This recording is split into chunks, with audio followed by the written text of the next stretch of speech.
Chilltown Hoops. Children of all ages, act like you know. Good evening, ladies and gentlemen, boys and girls all over the world. Welcome to Chilltown Hoops. I'm your host, Jermaine. The youngsters call me OG. My friends call me J-Dub. Let's get to it. Well, what do we have here, ladies and gentlemen? What do we have here? We have some movement. We got action. And with us having action, we get to watch something that me and my man Tony Tone, who I'm on Fluent and Chill with Tony Tone every Tuesday night, 8 o'clock on the Chilltown Hoops Network. Come check us out. It's good stuff. Excuse me. It's good stuff. Come check us out. We have some really good basketball talks. With that being said, right? With that being said, we had a discussion a couple of nights ago about the incompetence of front offices in the Eastern Conference.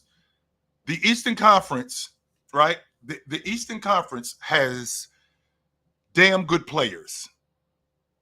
Like, all I hear about is how weak the Eastern Conference is, right? I hear why the Eastern Conference. I hear how the Eastern Conference sucks. The Eastern Conference isn't very good, right? I hear this all the time. The Eastern Conference is whack. So you guys know, I'm not sure that you guys are aware of this, but so you guys know, 2 of the last 4 league MVPs in the last 5 years. Just so you guys know, in the last 5 years, 3 guys have won the league MVP. 2 of them have been out of the Eastern Conference. The assist leader is in the Eastern Conference. Last 2 years, that's Tyrese Halliburton and James Harden. The NBA champ is in the Eastern Conference. That's 3 of the last 6 years. The most improved player is in the Eastern Conference. That's Tyrese Maxey. There's plenty of players in the Eastern Conference. Ballers. Plenty of them. The problem that we have in the Eastern Conference, and me and my man Tone had this conversation. It was a really good one. And Tone was the one who basically stuck on it, which I wholeheartedly agree with. It's the incompetence of front offices. And I just saw yet another example. I saw the situation with Monty Williams. We saw that, right? Saw the situation with Monty Williams. That wasn't an issue. That right there, I already know what that is, right? I already know what that is. So that's not something that I'm on the fence about. I already know what that is, right? I already know what that is. He made it clear that he didn't want the job. He took the job anyway, right? He took the job anyway, and it was solely for the bread. It was for the bread and for the bread only. He didn't want the job, but he took the job, and he did a terrible job because his heart wasn't in it. And instead, you begged him, gave him an offer he couldn't refuse. That's not Monty Williams' fault that you put $78 million on the table. That's not his fault. It is not Monty Williams' fault that you put $75 million on the table. He told you he didn't want the job. He said that. It's not like that's something that we didn't know was going on. No, he said that. He did not want the job. Yet you gave him an offer he couldn't refuse, and he took the job anyway. And it was a disaster. A complete and utter disaster. So with that being said, right? With that being said, that's just one example of the incompetence of the Eastern Conference. And then you move to what just happened earlier today.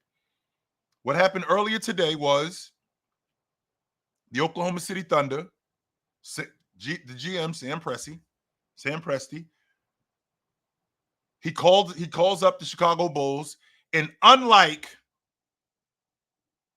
Rob Pelinka, who had Coach Dan Hurley in his building, I'm not getting off this phone until we have a deal. I'm not letting you off this phone until we have a deal. That's GMing right there. The Chicago Bulls, their infrastructure over the last 3 years, Lonzo Ball, DeMar DeRozan, Zach LaVine, Vooch. That was their infrastructure. That's what it was supposed to be. Only Lonzo Ball broke down, threw a monkey wrench in everything that they were trying to do. And over the last 2 years, the Chicago Bulls team has been, at best, mid. At best, they've been mid. Meanwhile, Sam Presti, who, by the way, Sam Presti did not have to give up any draft picks to get Alex Caruso. So now we're talking about arguably the best on-ball defender in the league. There's some great on-ball defenders in the league, Jaden McDaniels, Bam Adebayo, but we're just talking strictly about on the perimeter. On the perimeter, on-ball defenders. I think Herb Jones is the best on-ball defender on the perimeter in the game. But Herb Jones, Drew Holiday, Jaden McDaniels, Derek White, Dylan Brooks. We got some great on-ball defenders in the game. Great on-ball defenders in the game. Now, with that being said, right, with that being said, Sam Presti, in the process of him doing that, he gets to keep his draft picks. Which was the number 12 draft pick, which I'm thinking to myself, well, if you have the number 12 pick and you don't have to give it up, how much of that is a plus for you? Well, think about the number 12 picks over the last couple of years. Last year's number 12 pick, that was Derek Lively. The year before that, it was Jalen Williams.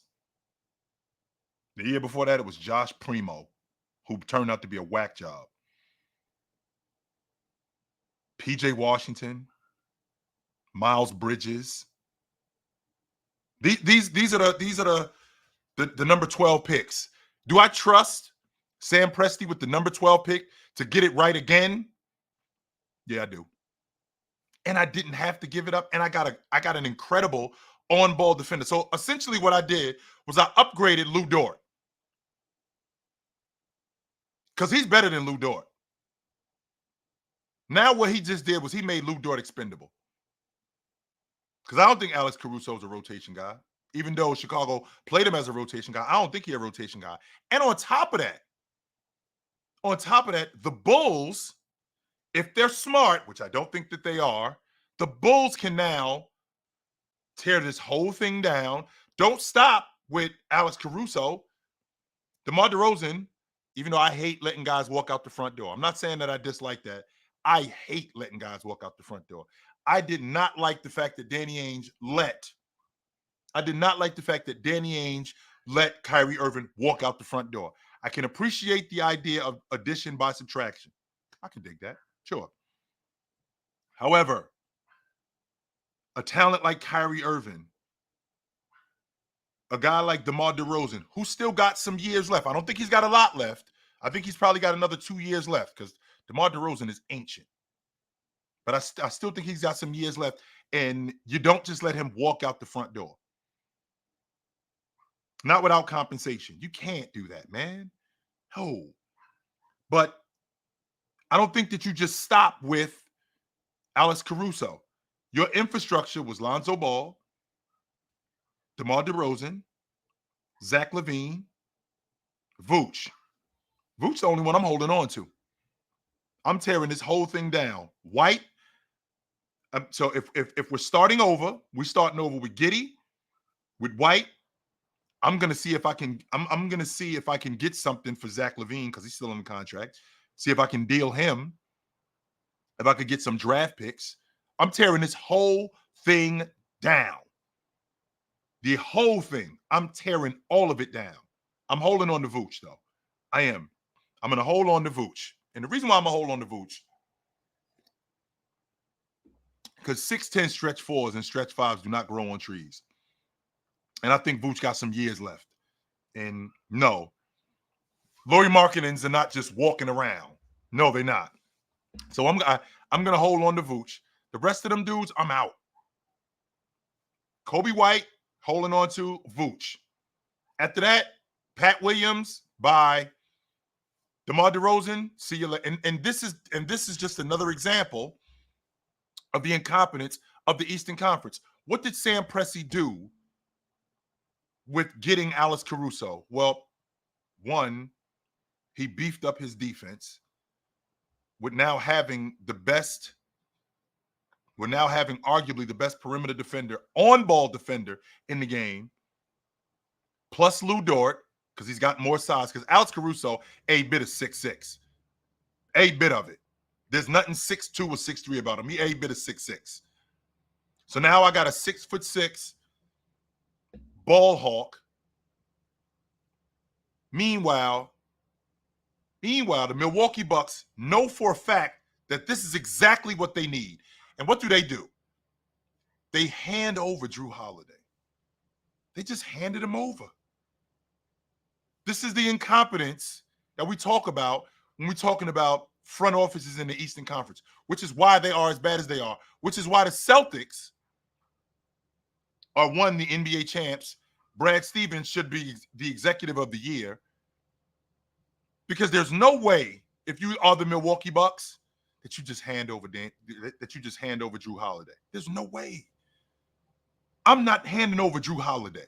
I can't. I'm not saying that I won't. I can't hand him over. There's certain guys that you can't have him unless you make me a deal that I can't refuse. To send Drew Holiday to Portland for Damian Lillard, Brad Stevens is immediately, and this is where great GMing comes in, Brad Stevens is immediately picking up the telephone and calling up. He's immediately picking up the telephone and calling up the Portland Trailblazers. Hey, what's the story with Drew? What you want for him? I got Grant Williams, or I have Malcolm Brogdon, one of the best rotation guards in the game, one of the better vets in the game, and I got one of the best big defenders in the game. And one of the best big defenders in the game. Do we have a deal? Yes, we got a deal. And Drew Holiday is now a Boston Celtic. That's a fireable offense for the Milwaukee Bucks to see Drew Holiday go from Portland, or see Drew Holiday go to Boston via Portland. That's a fireable offense for a GM. And then on top of that, you have no idea what you're doing with your coach. None. You have a coach in here who, in the process of him getting the job and trying to do a good job, what does he do? What does he end up doing? Alex Caruso is listed as 6'4". Alex Caruso, a bit of 6'6". If you've seen Alex Caruso, I've seen Alex Caruso stand up to Kenny Smith. Kenny Smith, 6'3". Alex Caruso is significantly taller than him. Significantly taller than him. But you have a coach who, this is his first year as a coach, and you already have dissension on the crew because Terry Stotts quits. Why does he quit? Because he's looking at this crew, right? He's looking at this crew and he's going, this guy doesn't know what he's doing. Is that true that he doesn't know what he's doing? I'm not sure if that's true that he doesn't know what he's doing. I can't say with 100% certainty that that's true, that he does not know what he's doing. I don't know if that's true. I don't. I do not know if that's true that he doesn't know what he's doing, but I do know that they were in second place. They were in second place in the Western Conference. I do know that for a fact. Second place in the Eastern Conference, I'm sorry. Second place in the Eastern Conference, and in the process of them being in second place, man, you now fire your coach and you hire Doc Rivers, and now it becomes a disaster. This is the incompetence of what's going on in the Eastern Conference. The incompetence. You let Jimmy Butler walk out the front door and head to Miami.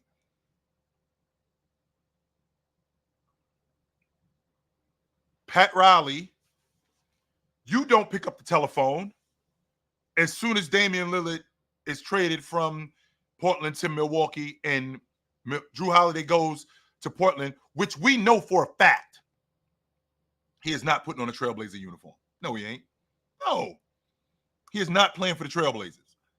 So why didn't you pick the telephone up and call and go, yo, what's going on with this kid? And what do you want for him? This is why when you guys tell me about the Eastern Conference being whack, this is another example of the Eastern Conference being whack. It is not because the Eastern Conference doesn't have the players. Like I just mentioned, in the last 5 years, we've only had 3 guys win the league MVP. 2 of them come out the East. The assist leader is in the East. The most improved player is in the East. The NBA champion is in the Eastern Conference. It's clearly players in the East. Clearly. The question is what are these front offices doing to ensure that the players that they have in the East, 1, stay there, and 2, you maximize them? Like what's going on in Oklahoma City. See what happened with Shai Gilgeous-Alexander, right? With Shai Gilgeous-Alexander, what they did was they recognized that with his improvement, the timeline just got pushed up. Like, we can't screw around with this kid. We can't. We got to do everything that we can to maximize him. We got to put all the necessary pieces around him in order for him to have a chance to win. We can't hope that somebody presents a deal to us. We can't hope that maybe we'll get an opportunity. No. That's what GMing is. That's why you call up. That's exactly why you call up the Chicago Bulls and check their temperature on Alex Caruso. Because they could very well be having a fire sale. Very well. They could very well be having a fire sale, man. And with them having a fire sale, go get what's necessary. Go get what's necessary. If you do that, you hold on to 1, your best players, and 2, you give yourself an opportunity to win.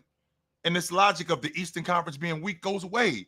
But you got teams like the Washington Wizards passing on Jalen Williams for Johnny Davis. This is the incompetence that the Eastern Conference GMs have right now.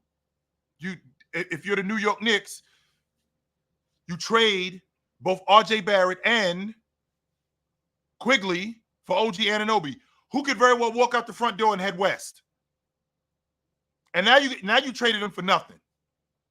Now you got nothing for him. Unbelievable. Unbelievable. So, with that being said, what's next for teams like the Dallas Mavericks? Was it a fluke what they did? Were they the ones who were fortunate enough to get a good match, to get favorable matchups, and then they just ran into a better team in the Boston Celtics? I think both of those things are true. I don't think that what they did was a fluke. I think that they got favorable matchups. I never believed in the Clippers. On any front did I believe in the Clippers. I didn't. I had no faith in the Clippers whatsoever. As soon as I saw the matchup, I told you guys they beat the Clippers in 5 games. It actually took 6, but I thought it'd be 5 games. They outs the Clippers. I thought Oklahoma City was too young. They ain't there yet. With Oklahoma City not being there yet, now they run into Minnesota, where I thought that the buck stopped. That's when I thought that they ran into a buzzsaw. Because I thought the Minnesota-Denver winner was the Western Conference champion winner. I had no idea that they would handle Minnesota like that. And the reason why they handled them like that was because Minnesota's Minnesota's offense was their biggest problem. It was not their defense. Their defense was stellar. I mean, I thought that they did a good job for the most part on I thought they did a good job in trying to handle them. The problem was their offense was insufficient. That was the biggest problem with them. So because now their offense gets exposed and they can't score, that increases Dallas's offense. Because now you guys are on the defense on the regular.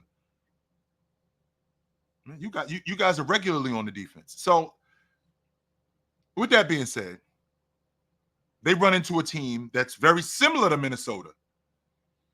Very similar to Minnesota, except our offense is better. Defensively, we just as good, right? Defensively, we are just as good. Our offense is just better, much better. And because our offense is better, you can't contend with that. And they end up mopping them right out of the playoffs. And now you have the NBA champion. So what do the Dallas Mavericks need to ensure that what they did wasn't a fluke? I think that they could upgrade at the small forward spot. I'm not totally out on Derrick Jones Jr. I'm not totally out on him because I actually like him. But I do think that they can upgrade at that position. I do think that. Derek Lively comes back better. Gaffett comes back better. I feel like Irv is in a great place. Luka's good. It starts ultimately with Luka, though. Of all the guys that I feel like it starts with Luka. Of all the guys it starts with. Yeah, it definitely starts with Luka. If Luka isn't bought in, which I don't think he's bought in, and I'm not on the fence about this. If Luka isn't bought in, there's no reason for me to believe that this team could get back to where they were trying to get back to. There's no reason for me to believe that. If Luka isn't bought in, he's got to get himself in better shape. He's got to be more committed on the defensive end of the floor. He has to be. He's got to be more committed on the defensive end of the floor. And I feel like when he does that, if he does that, I think I think we're having a different conversation about the Mavs in terms of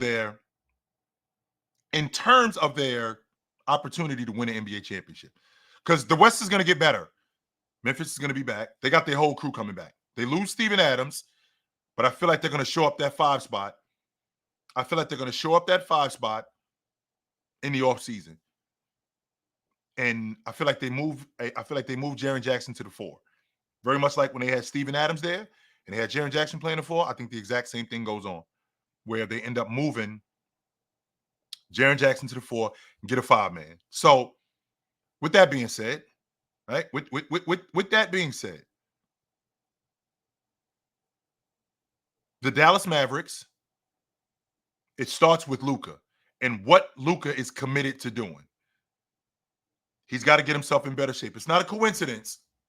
It is not a coincidence that it's not a coincidence that Joker drops 35 pounds.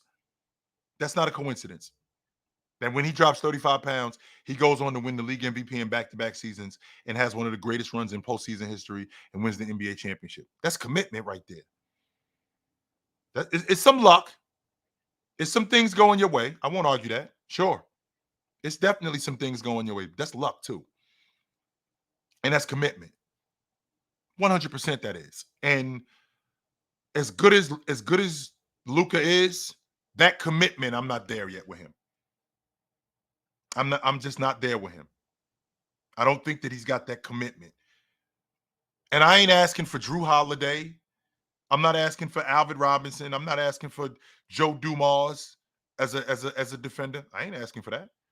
No. I don't see that. What I am asking for, though, is for you to give me the effort on defense on a consistent basis. Well, if you look at Luka's numbers, he's one of the best post defenders in the game. He's one of the better players in the game at getting deflections. Luka is Olay. Luka is a turnstile. Luka is for all intents purposes, He is a cone. And there's no way that I can honestly watch him and say, yo, he's committed. No, he isn't. Mm-mm. No, he is not. Mm-mm. If he was, he'd get himself in better shape. And with him getting himself in better shape, he'd be a better defender because that's just effort. And then I watch him on defense and I'm thinking to myself, I don't know if he knows what he's doing defensively. So does that mean that we got to teach Luka how to play defense? If that's true, okay, fine. He's still young enough where he can get better as a defender. I feel like that. I do feel like he's still young enough where he can get better. No doubt. But if that commitment isn't there, none of this matters. And where am I going to get that commitment from with him? I'm going to get that commitment in the offseason and how he takes care of his body. That's the $1 million question. Am I going to get that from him? So moving forward, I don't think that the Dallas Mavericks have a major overhaul that's necessary. I don't think that a major overhaul is necessary. I'm looking at their crew, and I think Derek Lively is going to be better next year. I think Gafford is going to be better. Gafford's going into year 5. I think he's going to be better. PJ Washington, I think he's better. I think he comes back better. I'd like to shore up that bench. I would like to do that. And on top of shoring up that bench, I'd like to see those guys get better. Like, was Dante Exum a fluke? Dante Exum is an energy guy. But Dante Exum being an energy guy, does that mean that he can't give me if he's an energy guy, that means that he can give me consistent energy on the defensive end of the floor. And he can give me buckets. He could do that. I think he can do that. So with that being said, right? With that being said, him, Green, I actually like Josh Green. I do. I like Josh Green. Tim Hardaway, I got to find out what the story is with Tim Hardaway. Is he hurt? I mean, because this was their third leading scorer. He was their third leading scorer. So it wasn't like Tim Hardaway was just a good routine. No. He was their third leading scorer. So why, like, where was the problem with Tim Hardaway? Was he hurt? Did they not run enough action for him? Did they not get him enough shots? What was the problem with Hardaway? Because there's no way that you got a shooter like that who you don't run action for, or you run or you are getting action for, and now all of a sudden he just can't be found. Do I want to move off of Hardaway? I think that's an option. Unless you could tell me, right? Unless you could tell me that Tim Hardaway is going to be better, I'm down to move off of him. And Big Pontiac posed the question. He said, name one European player that was known for D other than a 7-footer. How about Andrew Karolinko? How about him? Andrew Karolinko was a lockdown defender. He was an awesome defender. 100% he was awesome. Marshall Lunas played defense. There's Europeans who play defense.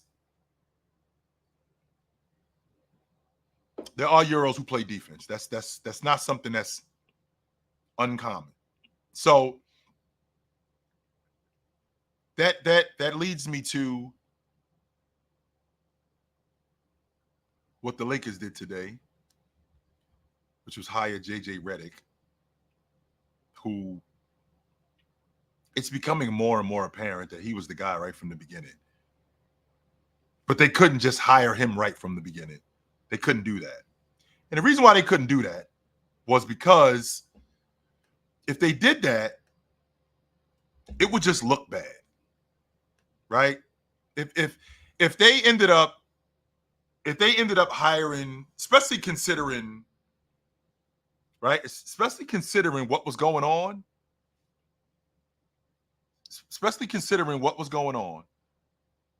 if they ended up hiring JJ Reddick, it would just look bad. It would have looked really bad. And they couldn't risk that. Even though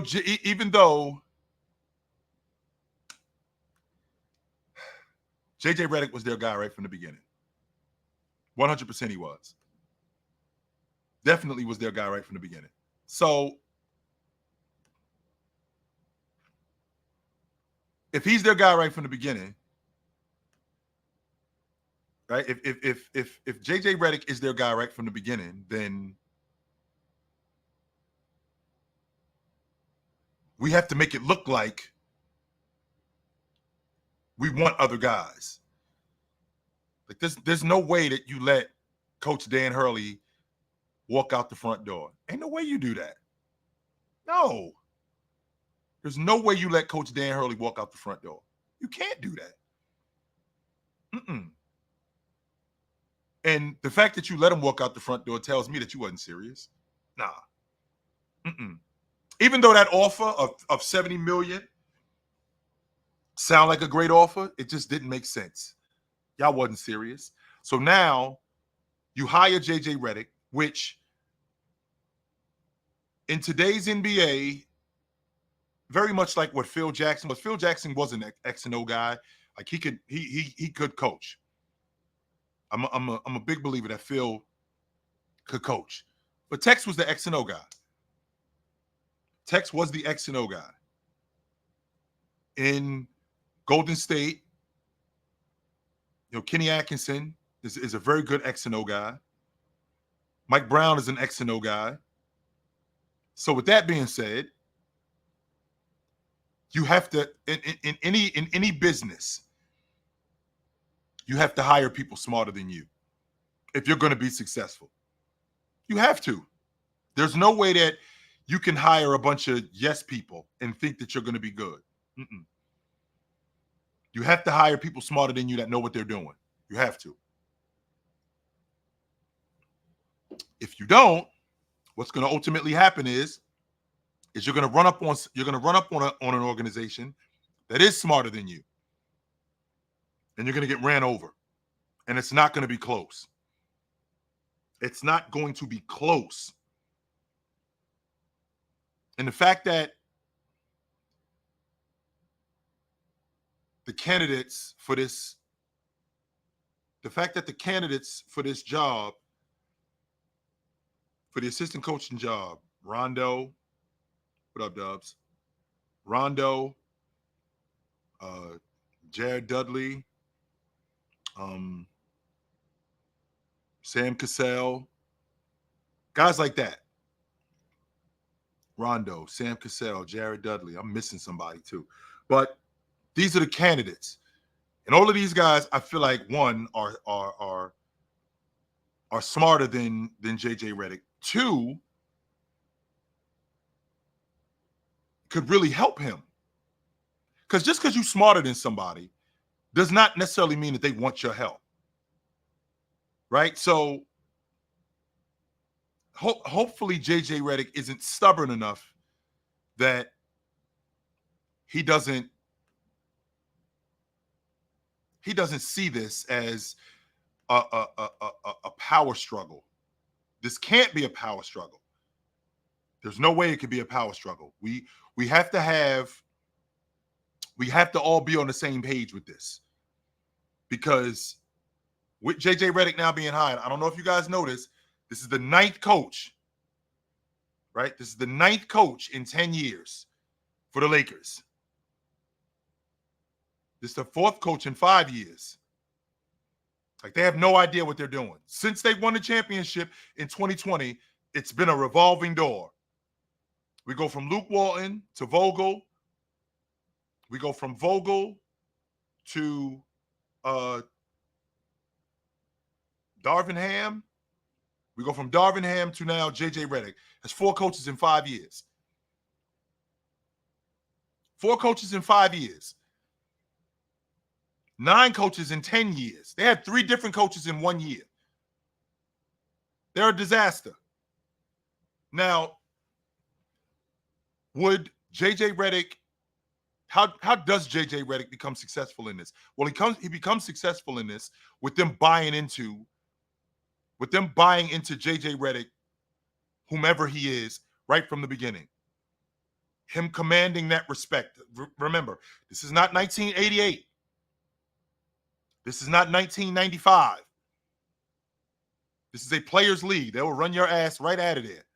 Nope. If you come in there with that rah-rah and kikiing, no, they'll run your ass right out of there. If you come in there with that iron fist, they'll run your ass right out of there. There has to be a balance. And remember who you're dealing with now. You're dealing with LeBron James and Anthony Davis. So you're dealing with 2 of the most polarizing figures in the game. So because you're dealing with these two dudes, you have to be very careful in how you handle this situation. Is this a situation where Casey Jones gets the head coaching job with the Celtics and lets Larry Bird and Kevin McHale and Cedric Maxwell and Robert Parrish and Danny Ainge and all of these guys know this team is going to go as you guys go? That's what this team is going to be. This team is going to be what you guys want it to be. If you want to be champions, you got to show it to me. You got to show me that you're committed to wanting to be champions. Because if you don't, it's clear that we're going to be something else. Is JJ Reddick a figurehead? Like Lady Eloise or something like that? Are these guys going to listen to him? He does have the NBA background. He doesn't have the coaching cachet, though. That's the problem. Very much like Steve Kerr. He does not have the coaching cachet. Because he doesn't have the coaching cachet, what does that mean moving forward for him? How does he get that from his crew? How does he get that from LeBron James? Because James being the leader, and we all know that James, even though he said he didn't, he has something to do with this. He definitely has something to do with this. He endorsed Coach Dan Hurley. Yes, he did. Oh, 100% he did. He endorsed him. Yep. And whom else ever they brought in. The best players got to get behind that. Particularly in today's game. The best player has to get behind it. Because if he doesn't, we're going to have this revolving door. It's going to keep revolving. That's what's going to happen. We're going to keep going in the same direction. So James and Anthony Davis are guys who have to get on board. More than anybody. They got to get on board. If they don't get on board, this thing is going to be a disaster. I feel like the talent is there. Is the philosophy there? That's what we got to figure out. That's what we have to get to the bottom of. That part right there. Is the philosophy there? Because that's the key to winning. That's why Dallas isn't where they need to be. Because Luka ain't bought in. We got to get everybody bought in. One guy being bought in, or of the 17 guys that's on this crew and the 15 guys that's on the active roster, if one guy isn't bought in, we go to pieces. Especially if my leader isn't bought in. Particularly if my leader isn't bought in. So James has to be bought in here. Anthony Davis has to be bought in here. All the rest of them dudes, they'll get in line. They will get in line if James is bought in. And he has to be, because he has something to do with this hire. Excuse me. There's no way that they didn't do this without his blessing. Hell yeah, they did. Now, I'm not buying the whole logic. Well, he's not even signed. So with him not even being signed, you think LeBron James leaving $52 million on the table? I'm going to say that one more time for the people in the back. Do you think LeBron James is leaving $52 million on the table? I'm willing to bet no. I don't think he leaving $52 million on the table. And because I don't think he's leaving $52 million on the table, they went to him and said, what do you think of this guy? How do you feel about this guy? And what did he do? What did he do? He endorsed it. That's why they hired him. They didn't hire JJ Reddick in the effort that they were going to lose LeBron James. That's smoke and mirrors, what you're hearing from his agent. That is smoke and mirrors. I'm not sure that LeBron James is going to sign with the Lakers. That's smoke and mirrors. He ain't going nowhere. He'll be right back with the Lakers. I would be shocked if he left that $52 million on the table. The only way he leaves that $52 million on the table is if he signs an extension. If he signs a 3-year extension for $120 million or $130 million or $150 million, that's the only way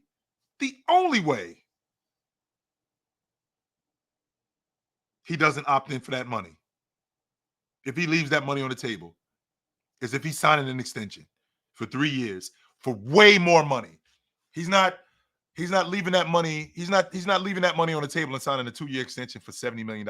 No, he ain't doing that. Even though it would make the most sense, because if you figure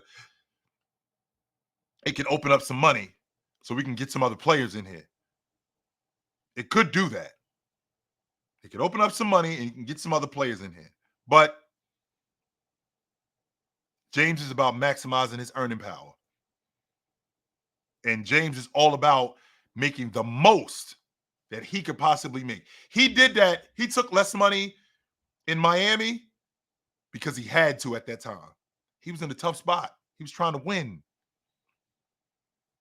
He was trying to win. He was in a difficult position. So he had to do that. If he doesn't do that, right? If he does not do that, he's right back where he was when he was in Cleveland. Miami can't make any moves. They can't bring in any free agents moving forward. They can't do that. And on top of that, when they actually do win, now Miami becomes a desirable place. So now guys like Juwan Howard and Mike Miller are looking at Shane Battier. They're looking at Miami like, I'll go play down in Miami for a little bit of money. With him, yes, I'll do that. Winning has a tendency to do that. James is in a space where these big paychecks, they're running out. Even though he's still one of the better players in the game, but this is a year. When you get to this age, this is a year-to-year thing. So they're trying to maximize what James is and how many more years we got left. So now you have a guy in JJ Reddick, whom it's not a coincidence that James is attached to. And with James being attached to him, they coincidentally are interested in hiring him as the head coach. I don't think he's a puppet. I'm not gonna do that because JJ Reddick does not strike me as that type of dude. Him coaching the Lakers, that's another situation that had to make sense. Yes, that's another situation that absolutely had to make sense. If it wasn't, he wouldn't have taken the job. He could very well just stay on ABC and keep doing the finals. Because this Laker job at 4 years, I don't think that money is gonna be what the TV money is gonna be. So he could have very well just stayed on television and been Mark Jackson or been Stan Van Gundy. He could have very well done that. So with him taking his job, he's not taking his job just to be a figurehead. He's going to have some say-so. And I can tell you guys right now, throughout the season, there's going to be some feathers ruffled. Because JJ Reddick is rigid. JJ Reddick is not one of these guys that is a yes man. JJ Reddick is not one of these guys that's docile and sip. No. JJ Reddick was one of the most hated college basketball players. JJ Reddick was not popular in the NBA. There's not a lot of people who dug him. You saw him on First Take going at Stephen A. Smith, roasting the older guys. So with that being said, this thing here with JJ Reddick, it's going to be interesting. I think it's I think it's going to be really interesting how they handle him. I do. I think it's going to be really interesting how they handle him, because I know for a fact. I'm not saying that maybe, possibly. I know for a fact that JJ Reddick, with him being who he is, man, this thing is going to get tricky. This thing definitely gets tricky. Yes, it does. So I will be paying close attention to it. Yes, I will. I definitely will be paying close attention to it. So we'll see. But the Boston Celtics have won the NBA championship. The Boston Celtics, for all intents and purposes, their front office, the way that they're doing things,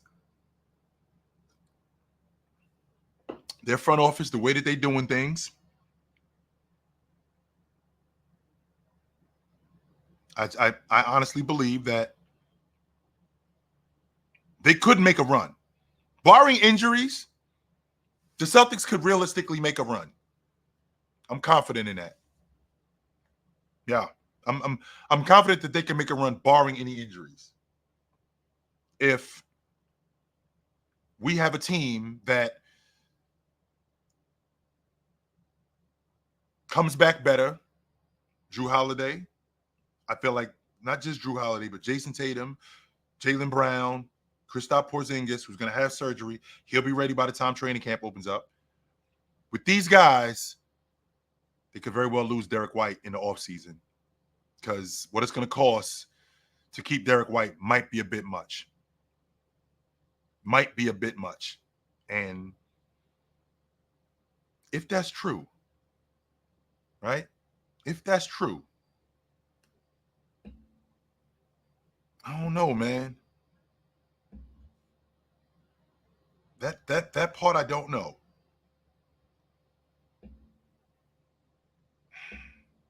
I do think that they could do a better job in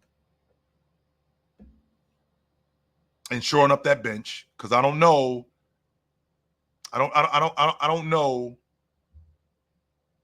what the plan is moving forward with Cornette. I really dig Pritchard. I did get something put on my mind, though, and I was wondering what you guys might think of this, and that is, what if the Boston Celtics drafted Bronny James? What if the Boston Celtics took Bronny James and stashed him? Now, we live in an era where a lot of guys, whether it's a first-round pick or second-round pick, you got second-round picks who, I'll go back to Europe. I'm not playing for the San Antonio Spurs. No, I'm not. I'll go back to Europe before I do that. I am not playing for the San Antonio Spurs. I am not playing for the Portland Trailblazers. I'll go back to Europe. So if the Celtics were to draft Bronny James, what does that mean for Bronny James moving forward? Do the James family, do they say, nope, he ain't going to Boston? He's not doing that. Or do they say, this is great? Because now we have what's called a quagmire, an awkward situation. What I mean when I say that is, what happens if the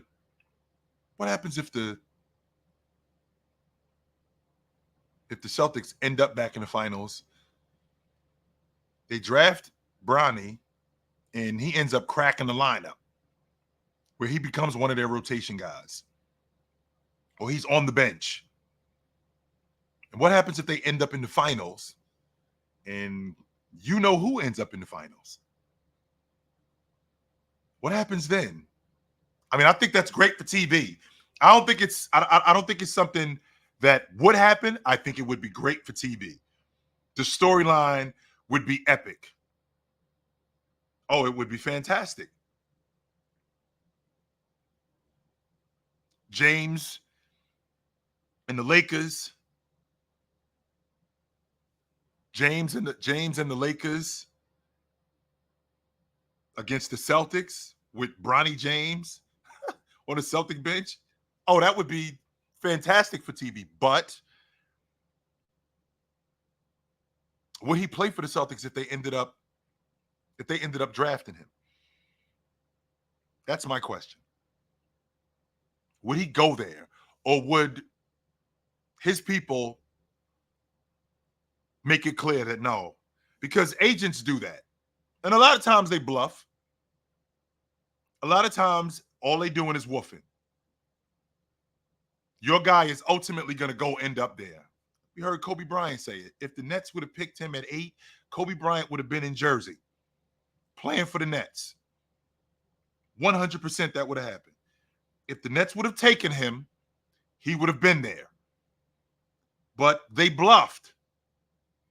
If you take him, he's going to Europe. And the Nets weren't interested in risking that. Well, what if the Celtics end up calling James's bluff? We drafting him. We're going to draft him. And not only are we going to draft him, we're going to draft him and we're going to hold on to his rights. We're not going to stash him. Like, he's not going to be one of those guys that we put in the G League. No, we're actually going to develop him. We're going to develop him. Now, the question is do you want to get down or do you not want to get down with it? Because we're doing it. We're doing it.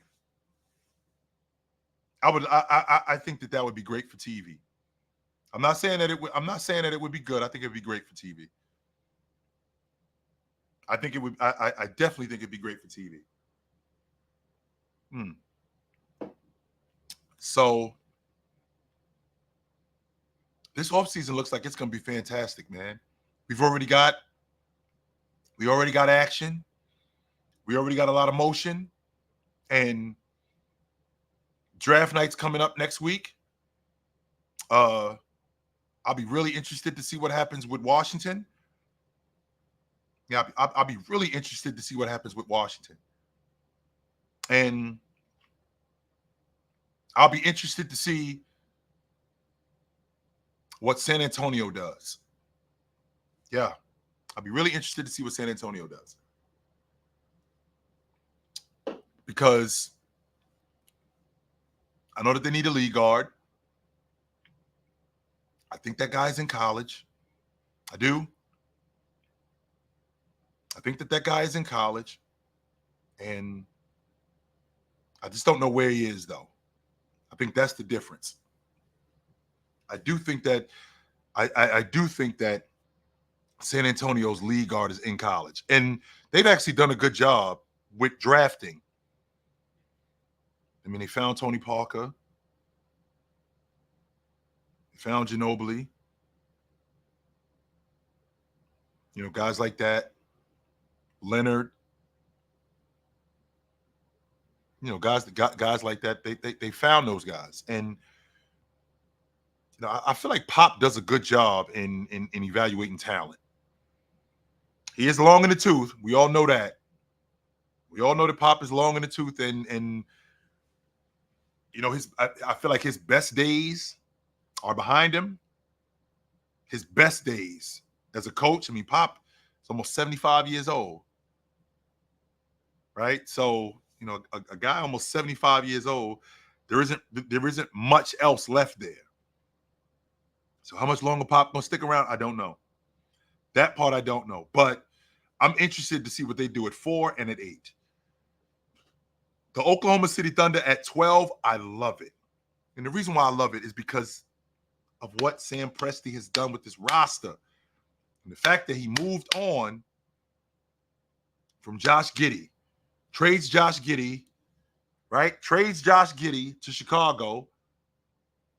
In the process of trading Josh Giddy to Chicago, he gets to keep his picks and gets a better defender. Gets to keep his picks and get a better defender. That's not common. That is very uncommon for a GM, especially to get an on-ball defender of that caliber, and I don't have to give up any of my picks. Because remember, Oklahoma City has like 14 picks, 14 like first round, and like of those 14 picks, like 8 of them are ones,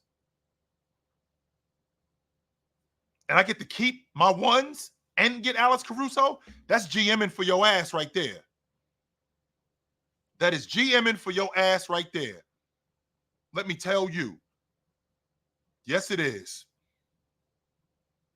That is GMing for your ass. And this is just another example of why, and I said this to you guys earlier in the show, this is just another example of why